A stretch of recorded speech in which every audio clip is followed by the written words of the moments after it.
QCon London. How it's going so far? Did you like the keynote?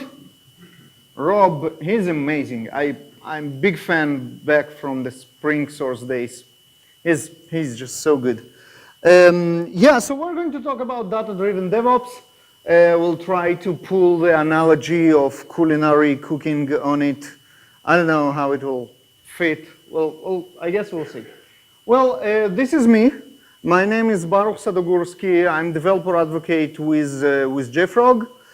JFrog is a company that does products about that basically help people to release fast. And obviously, release fast is all about DevOps. And what we see lately as DevOps matures through the maturity graph, and now it's, I guess you will agree with me, somewhere in the area of early majority, people start to ask questions about data. And this is where we try to help. So that describes me more or less perfectly. I guess right after my talk will be about time to move to the drinking part. I met Jay Baruch on Twitter. As you can see, very funny and entertaining guy. You should follow me right now. If you still are not convinced, my Twitter handle will be on each and every slide. So whenever you decide to follow, it's not too late. What is important, actually, much more important, is the show notes. So I prepared a special page for you, jfrog.com/show notes. You go there, you will see QCon London, you will see the talk. And on this page, the slides are already there. The video, hopefully I'm recording. Well, at least I push the button. We will see what will end up for it. Doing one-man show, it's kind of hard. No production, but we will see. If the video will work out, it will be there as well by tomorrow. All the links for all the stuff that I'm talking about, all the metrics that I will mention, all the resources, everything is right there as well. Ratings, comments, and a small raffle, which for some reason only R is shown, but the word is raffle, just something small to thank you for being here. So this is actually the important slide, and from here you can get to the rest of the slides. Again, this link is also on each and every slide. Okay, so let's start with the sad story of metrics in R&D. We'll start with the poll just to prove my point right. It might fall spectacularly if it won't prove my point right, but we'll give it a try. So how many of you are software engineers? Yes, you hold your hand up until it's not relevant to you anymore. How many of you are optimists? Yeah, that's much less than I expected. I was under the impression that most of software developers are optimists. How many of you are self-confident in their work? You can raise your hand again if you took it down. Come on, work with me here. You think you know what you are doing, right? Most of the time, at least. I hope so. Gee, it doesn't work as planned. Okay, I'll try to pull it off anyhow. Well, okay, so couple of outcomes from what we saw here.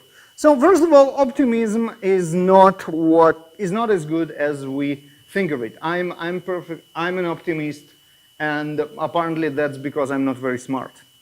Because as you can see by definition, optimism is illusory superiority, mistaking as cognitive ability as greater than it is. So once we think that we are good at something, we're like, well, this is easy, I can do that, and that's optimism, and it's usually an illusion. Self-confidence is also an illusion, and self-confidence comes from our previous successes. So once we did something and it was successful, we're like, well, the next thing cannot be much more complicated. We already know how to do that. And then all different things happen. So the consequences of those two illusions, thinking that we are too good, basically, are as following. So first is the software that we write is not so good. How many of you relate to this slide? That's my favorite slide of all the slideshow. No? Seriously? No? Come on. It's a Venn diagram, just for you too. I need to help you here, or before you can help me. Right? This is right. Think about it, seriously. Do you know the piece of software that you really, really like? You don't know it. When you learn it, you're like, well, that's not so great, right? So this is the first consequence. And the second is overconfidence. At least this one. Can you relate, please? Okay, thank you. Now, this is obvious, right? We live through that every day. Every software is 80% ready 80% of the time, right? Where do we get this 80% ready 80% of the time? We'll talk about that. It's hard for us to give up, right? When we are in this mode of we're almost there, we almost finished, we know what to do next, we've been there, we are optimists, we're self-confident, it's very hard to give up and say, you know what, this doesn't look good. It will take much longer than I expected. Instead, you're going like, it's fine, everything will be fine, we'll manage. It's 80% done, it's just 2 more hours. Yeah, and the thing is, we take it out of software engineering as well. So we bought a house recently, and I do all kind of self, like do it myself, home improvements. Most of the projects I need about 2 hours to complete, and it takes usually like 2 or 3 weekends in this 2 hours to complete mode until there is actually 2 hours to complete. But then I'm like, okay, it's 10 minutes. And it's actually, yeah. So I don't know, that's my experience as software engineer through my life. And sometimes we do have data. And when we do have data, we're like, yeah, okay, now we for sure know what we are talking about. And here's an example. So this is data about customer defects from a real world project of a friend of mine that helped me with this presentation, Leonid Igolnik. He's ex-VP of engineering in Taleo, in Oracle, in CA Technologies. That's one of his projects. So looking at that, and what we're looking here are 65% severity 1 and 2 defects. 65%. What do you say? Who thinks that this project quality is not so good? That's okay, he won't be offended. Right? 65%, that's a piece of crap. Seriously, come on. Well, right, this looks, finally we have data, we don't need to guess, and this is what the data shows us. And we all agreed, because I asked you two, that the quality is not so good. Okay, all of you agree, right? Okay, we'll get back to this example later.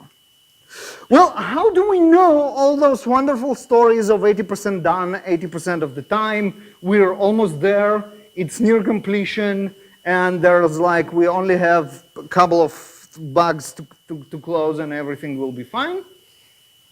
Anecdotes from daily stand-ups, right? This is where we share, as software engineers, this is where we share our view of the current state of the project. We go to the daily stand-up, it's all the developers and the QA guys and the ops guys. We all do DevOps, we're a single team, and we speak about it, and we're like, yeah, there are 2 hours, and yeah, we're almost done with that. This is where it comes from, right? The thing is, we are the only department in our organization that do that. Rest of the departments, they actually have software for data. So for example, sales, they have Salesforce. They see their quotas, they see money coming in, they can assess where they are, how good they are. Marketing, they have Marketo, they have their funnel and their campaigns and the conversion rates and I don't know what else, CTA, clicks, something. They have numbers on those stuff. It's usually 0.00 something percent, but still. Support have stuff like Zendesk and what's not. So they know exactly the ratio of how many bugs were open and closed, or severity or tickets, and what's the severity and what's not. Finance, they have their own software. I have no idea how it works or what numbers there. They're probably money as well, solid numbers. HR, stuff like Workday, again, funnels. They know exactly how many people they hired out of how many resumes they received and all that. Good stuff. What do we have? Anecdotes from daily stand-ups. Well, it's almost done. Yeah, the release probably will happen next week, unless something happened. No, but everything is fine. Well, that will be fine. And the problem is that the interaction when we are talking in anecdotes really lacks. Other departments, they manage to communicate with their numbers. They speak with each other, right? They blame each other. The sales go to marketing, you don't provide us with enough leads. And marketing goes like, look, we have 0.005 conversion, that's all good. Right? So they talk with each other. They like fight with each other, and we are like eating glue. No one wants to play with us because we speak in anecdotes. We speak in like 80% done. We have no idea where from. So this talk is about how we are going to change it. If you don't get recording, it's because of this guy. He's messing with my recording right now. What if we take emotion out of the process and base it on empirical metrics? Then we aren't really making the decision. The data is. So we can hurt our friends' feelings without taking any responsibility?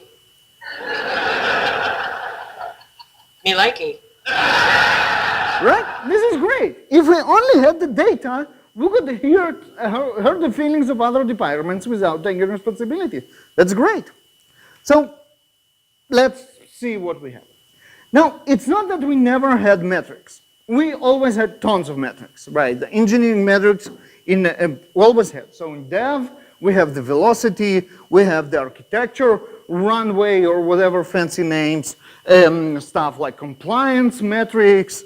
For ops, of course, SLA, the most important metric for ops, cost environment setup, average cost for environment setup, average cost for customer, tool stability, in QA, incidents, defects, mean time to recovery, code coverage, test stability, what's not. We had a lot of metrics. Most of them, we never really measured or never really relate to. And now it's getting more complicated, right? So we need new metrics now in the DevOps era. What are the metrics that make sense to the blend of Dev, Ops, and QA? What is this magic metric? What is it? What do you think? What is the only metric that makes sense when we blend Dev, Ops, and QA together? What? What? Someone? Uptime. Uptime, this is interesting, but uptime is a pure Ops metric. If you don't write any features and you do not do anything and you have your servers spinning, they will spin forever with 100% downtime and everything will be perfect. That's not a DevOps metric, right? So we have velocity as development metric, and I guess most of you know what it is. So what is to DevOps this metric that it's most important? Cycle time. Oh, this is good. That's we can call it cycle time or release time. How fast it is from idea to production. Well, I might argue that it not necessarily means that this feature is actually well tested, for example. Right, I can comment out all the tests and write some code, build it, throw it into production. It will be very fast in production. Not necessarily what we want to, right? So there is something, there is this magic metric. if the customer is satisfied. Exactly. If the customer is satisfied, it's called usually Net Promoter Score. And what it means basically, our customers are happy on the internet or not. And I used to have that on the slides, but then I realized, you know what, there is much easier way to measure customer satisfaction. And this is money. If they pay for my software, I probably do stuff right. Now, you're like, this is a silly metric because there is so much going on that can affect profits. How can you, I mean, this is good. It has the same benefits as velocity for Agile. It's easily understandable, right? Everybody understands that if people pay us money, it's probably a good thing and it means that we're doing something right. And it creates this common language and unity because we all understand what we are working towards, but there is something missing here.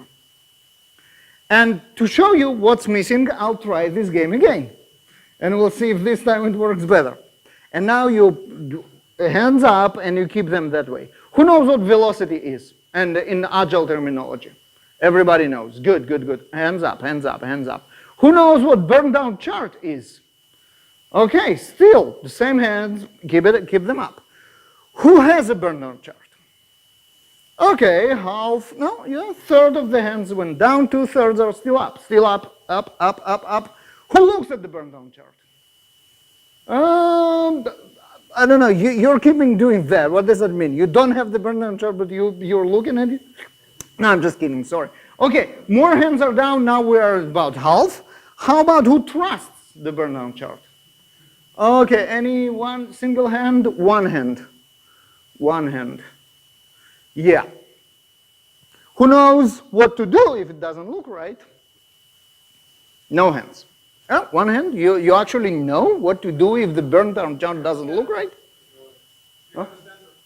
Yeah, you have it stand up and then you discuss. Yeah, right. So, okay, this one worked actually perfectly. We went from a 100% and went to 0, and this is by design. Yay! Right?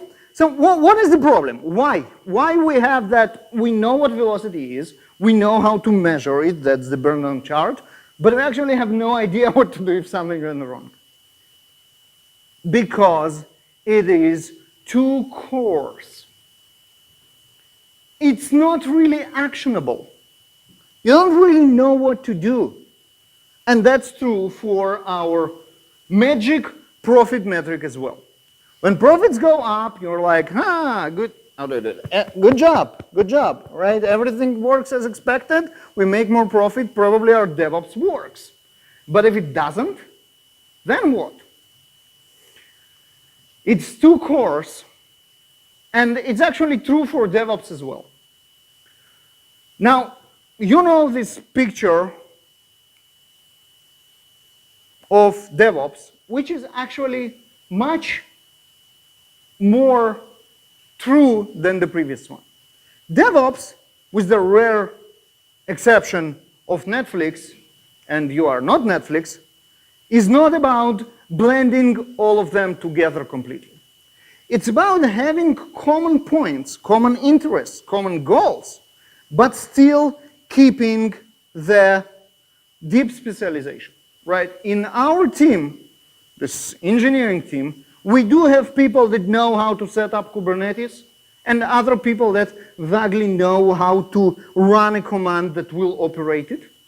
And we know how they know what's written in Java language specification, chapter 14, paragraph 5, and other people that heard about Java virtual machine, right? There are some people that know how to set up penetration testing in the cloud, and some people think that penetration, that's a word that you are not allowed to actually pronounce in the office, right? So specialization stays same, and there is communication between all teams. It's the same for metrics. We have this common metric, be it profit or velocity or net promoter score. Do people love us on the internet or not? Whatever, influencers love us or not, because we don't care about the rest. And there are specialized metrics that I showed you previously which still work. Uptime, very important, still lives right here. Release cycle, very important, still lives right here in the blend between devs and ops. Right? What else? MTTR, still important, lives in QA, etc. But they need to influence each other. There are metrics that influenced by one team and affects other teams, and we as DevOps organization have to keep track of those. So metrics kind of collaborate, like people collaborate. And here I will give you a couple of examples of how one team that can influence metric that affects another team. So for example, here are some metrics which are influenced by the ops. So for example, time to build, influenced by ops. Do they have a good pipeline? Do they pick the right tools for build? Those are ops-specific metrics. And release pipeline stability and artifact replication topology, but dev is highly affected by that, right? If the build times are long, devs are those who suffer. Another example, the QA now can make devs' life really miserable by false reopening issues, right? It's not a bug, it's yes a bug. It's not a bug, it's yes a bug. Or the QA coverage. The other way around, dev can influence ops. So remember this average cost of customer? This is how much money ops spends on production servers. Code quality affects that, right? If I do too many redundant database requests, it will drive the requirements for hardware up, and we will need to provision more hardware for the same amount of customers. Dev influences ops. Same with QA, right? Devs write smoke test harness. Its stability directly affects metrics which are the ops part of the DevOps Venn diagram actually measured. And QA test suite stability. So we spoke about very specialized people in our team that deeply understand how to test software. And they write some very specialized tests in their test suite. If the stability of this test suite is compromised, builds won't be completed, and that's a dev problem. Incoming defect velocity, test execution time, all that affects dev, but influenced by the QA. Does it make sense? This is how metrics collaborate. Right, and the ops, QA can screw up with ops as well. Time to create new QA lab, etc. Okay, now let's unleash our cooking metaphor and see if it actually works. So cooking with metrics, and that's another example of a barbecue that I thought about it. Actually, cooking have a lot of metrics as well, so we can try and build something nice here. So first of all, there are different categories of metrics. And let's try to make sense of those in different categories. First is why are we doing what we're doing, and how metrics can help answer this question. Return on investment. Is this activity the right thing to do? If by doing that, you will pile up people in front of your restaurant and not the restaurant of your competitor. Other reason might be continuous improvement. So for example, okay, I believe that what I'm doing is right. I don't need justification, or it comes from other place. And now the question is, if I'm doing it right now, will I be able to do it better tomorrow? Right? So me speaking in conferences, a developer advocate, It's a very hard thing to measure, and that's a whole different talk for a different conference. But let's say I don't need to justify my existence. Instead, all I want to do is make sure that this talk is better than the one that I delivered last week, right? And for that, I ask you to come to the show notes page and then vote and comment, and I will compare the votes, and I will know if I do better or worse. That's continuous improvement. And make sure you won't do that again next week. Trust. Now, that was hard to illustrate.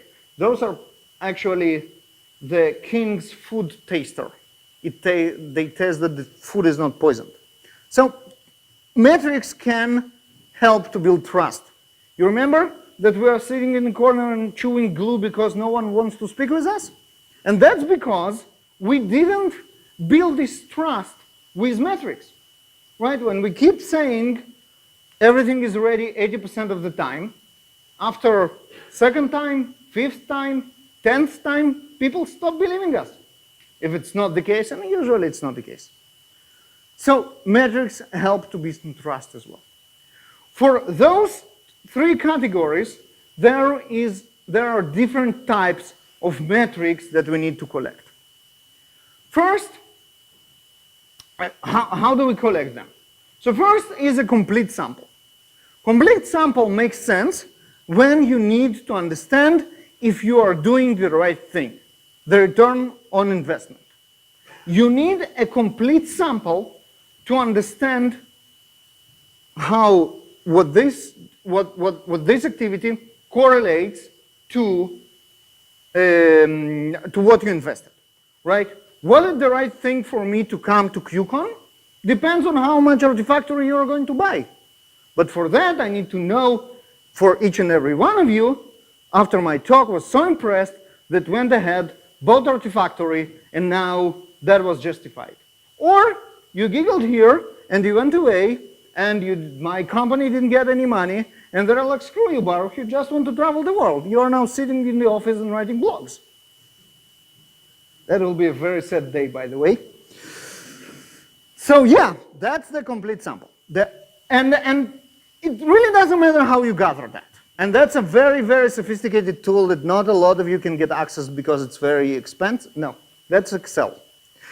And my point is, it doesn't really matter. So you write down on a sheet of paper your expenses, you get the full picture. Now that's a funny picture because that's a sprint that was dedicated to write big feature A. And you're like, so you remember anecdotes from stand-ups? What do you do? Well, we're writing big feature A. It's 80% done. It's a very big investment. Spend a lot of money on it. 30%. When you measure, it turns out that all you managed to invest in big feature A is 30%.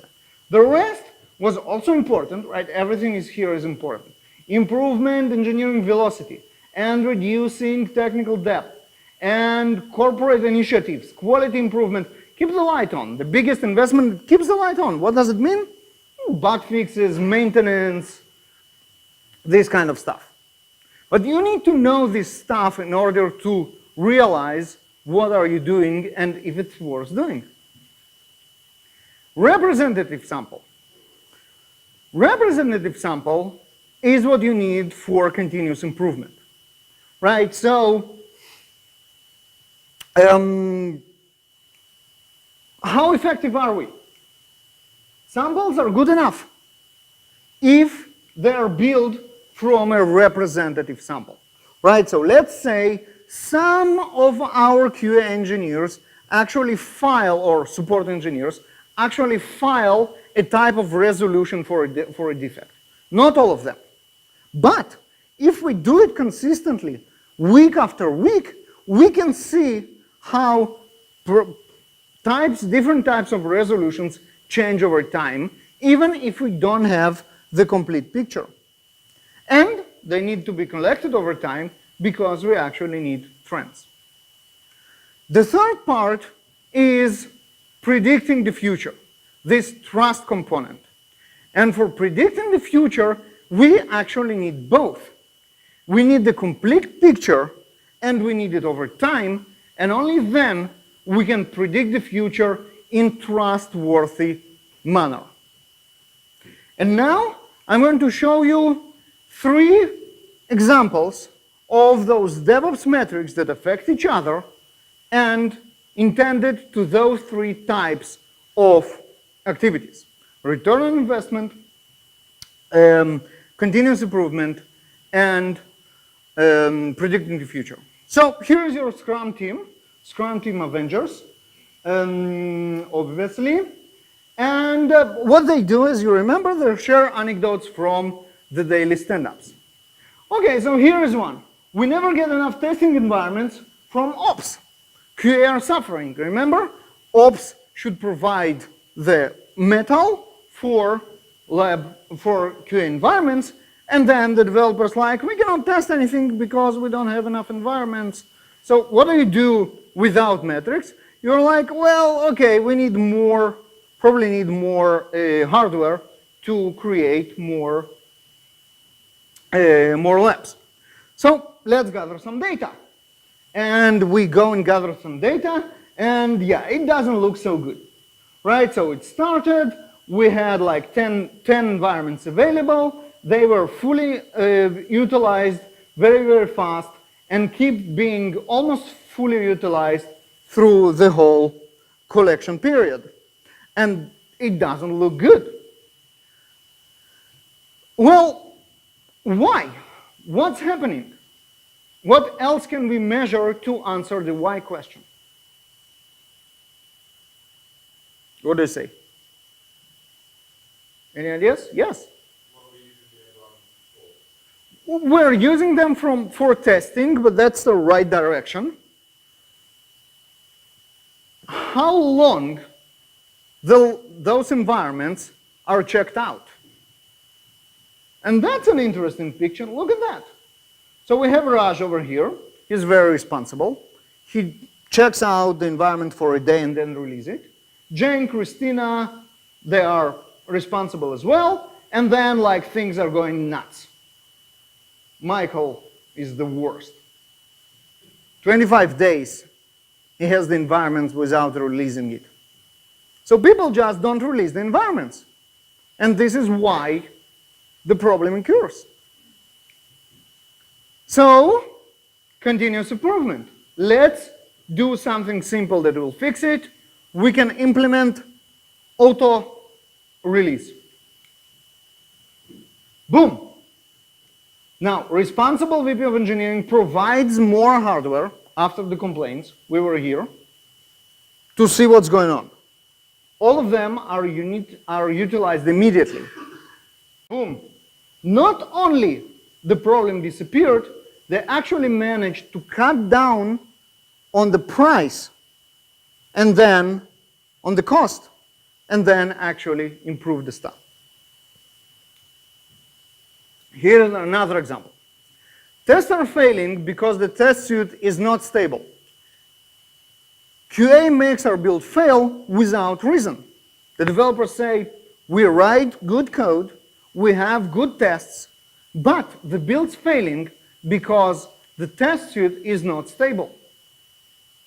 How do we gather data about that? What we can measure here that will give us the right numbers? Sure. Yes, we can actually check how many of the defects are of this type, that test the stability. And whatever tool you're using, that's an example from Jira, you can create a custom issue type. This one is called test code stability, and then use it when this is the problem and not something else. And then, of course, you can address it. And that's one of my favorite charts in all engineering, the open versus closed, create versus resolved. And you can see here that when we start to address it, we still have a lot of those, and we fix the tested stability, we still have a lot of those, and then eventually, boom, it goes flat. We fixed it, the tested is stable now, and that means that this problem is out of our way. The only way to realize that we have a problem is actually start measuring it, and that's exactly what we did. And the third example, those developers want to deploy new garbage collection. It's tons of work without any profit. This goes to trust between the developers and the ops in one team, right? It's all DevOps, they're one team, but still, the guys who are in charge of setting up the virtual machines in production with around garbage collection, they don't trust the developers. They think that they will make them work, it will make the environment less stable, and there won't be any profit. So what do? We measure, right? So here, they create a lab, they run some tests, and they see that the garbage collection that they want to use, Shenandoah, where it is, the green, actually performs much better under load than any other garbage collection. And this is trust. And they come with those numbers back to the next Scrum meeting, and they say, you know what? You will benefit from it, they say to the ops team, because you will be able to cut on hardware, drive down the average cost for customer by doing that. And then they go and do it, and that's the garbage collection results time. And that's, of course, also, all three of them are real-world examples. And I guess this is the most profound one. Because that means, hell yeah, we're going to shut down half, you know what, 90% of the servers and still get the same throughput. And this is savings right there. And this comes from trust because we show numbers instead of sharing anecdotes. Trying to convince, no, I went to QCon and I went to this Java track and this guy, Gil Tene, who is amazing, told me that garbage collection, that's the next thing I need to do, won't cut. Showing data will. And just a couple of do's and don'ts for you when you start your data-driven DevOps life. So first of all, you need to measure the right thing. I don't know if voice of the watermelon makes any sense for you when you try to knock on it and you derive from that whether it's good or not, but there are worse examples. Who knows the most ridiculous metric in software engineering? Lines of code, of course, right? Lines of code is the wrong metric to measure. It is a metric, and you go there and you say, like, Baruch told us to measure everything, so now we measure lines of code. No. You need to measure the right thing. Lines of code is not the right thing. Data overload, it's also a problem, right? You can start gathering now tons of data. It will take you tons of time. It will distract you for doing real work, and you won't find anything meaningful in all the data that you gather. So you really need to be careful and gather only the data that makes sense. Now, reliable data. Reliable data is also an interesting question. So, how do you know that you can trust the data for both directions, right? How do you know that the numbers that you see going back to, I don't know, to sales, they're telling you we sold this amount of software. Now, you know that it's reliable data because they have invoices probably to back each and every one of them. But then you go to marketing and they say, we had like 25 trials out of this conference. How do you know that you had 25 trials? Well, those are the people who are from the same country that we had the conference in. And you're like, that doesn't sound like very reliable. Right, so you really know, you need to know that you are using reliable data. Common vocabulary is extremely important. Right, so here, as an example of what medium means, and that can go, for example, for metrics of what stable means. or any other example. Metrics generate incentives. Now, this is something that we might not think about, but it's very, very powerful. When you start measuring people on something, they will consciously or unconsciously will try to do exactly that. And if you miss, that's a good one, right? And if you miss what you are measuring and measure something else, you actually incentive people to do a wrong thing. Right, so here the boss said that they will pay them for every bug they find and fix. And they're like, yeah, we're going to be rich. Well, they have their own incentive. Tweak as you go. And this goes back to an example of our test suite stability, if you remember. Once we fixed it, we don't need to measure it anymore. Well, I guess once in a quarter we need to go back and see that this problem didn't rise again, but it's not something that we need to monitor as closely as we used to. What we are looking at, or even what we collect and measure, should be tweaked again as you go. And the last other thing is you need to elevate to the higher level of collection and analyze of the data. Right, so you can look at the raw data. For example, now you want to understand how your pipeline is performing. You can start and set up notification for Jenkins builds to your email. That's raw data. Every time build completes successfully or fails, you will get an email notification. And it will drive you crazy, and in a very short time, you'll be overflown with data because that's the raw data. You can go up and look at product-specific dashboards. So you can turn on off this notification and then go to Jenkins, for example, and see a chart of successful versus failed builds. And this is nice, but remember, we want to go beyond a metric of a single group in our DevOps organization. You want to look at the big picture because stability is not enough, because time to release is not enough, and because, let's say, how many bugs you closed is not enough as well.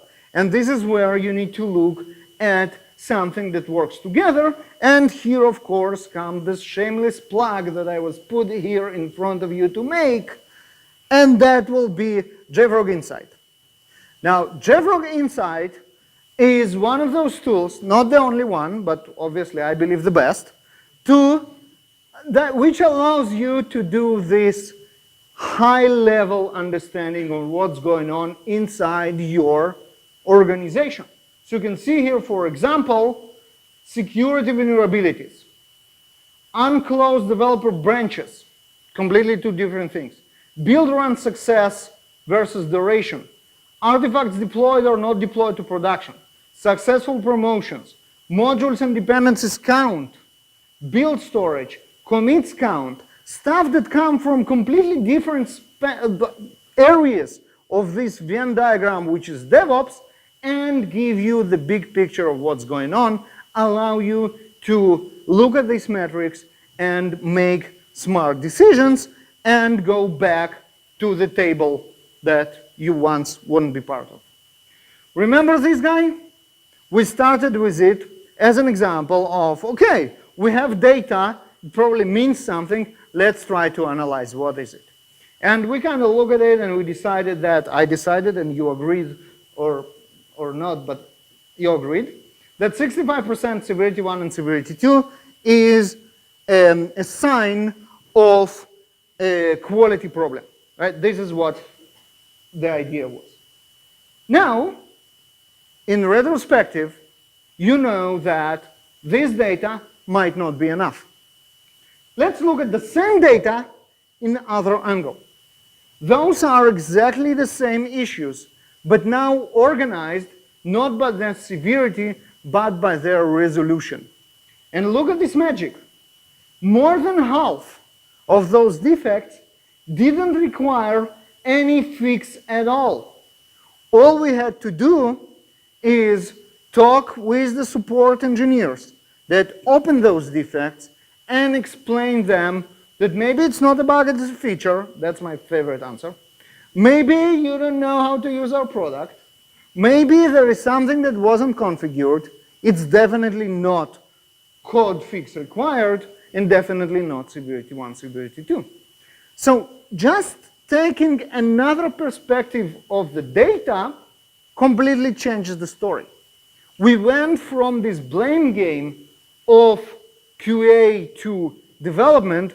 Guys, your codes suck. You have tons of bugs. You need to fix them immediately. To conversation about how we can fix the problems that the support is not knowledgeable enough about our product. And think about the resolution. Taking a couple of developers, even for a week, to train the support team, it's much, much cheaper than battling with this code back and forth and rejecting those severity 1, severity 2 on a daily basis. So now we are back into the table. We are not sitting in the corner with anecdote from daily stand-up. Instead, we are talking with numbers, people collaborate with us, and we can actually have a fruitful conversation. Right, so once you do the data-driven approach, remove the blame game, as you saw, build accountability and trust, both in your team and cross-team. Now when you say it's 80% done and I can prove it, people will actually accept your assessment. Creates common base from discussion. Well, it's 80% done, but it's not good enough, or it's okay, or we can, it serves our sales goals or our marketing goals or what's not. So that can be a good answer. And with that, I have, I think, like a couple of minutes for questions. Just to remind you, if you still didn't, now it's a good time. QCon London is the hashtag when you go and praise this talk like statically on Twitter, use QCon London. Data-driven DevOps is a completely artificial hashtag that I just invented, but it's still fun to see if anyone used it. And don't forget the show notes page, because it has everything that we just did. And hopefully I will upload the recording tonight if no one stepped on the cables and the internet in my hotel will allow it. Thank you very much.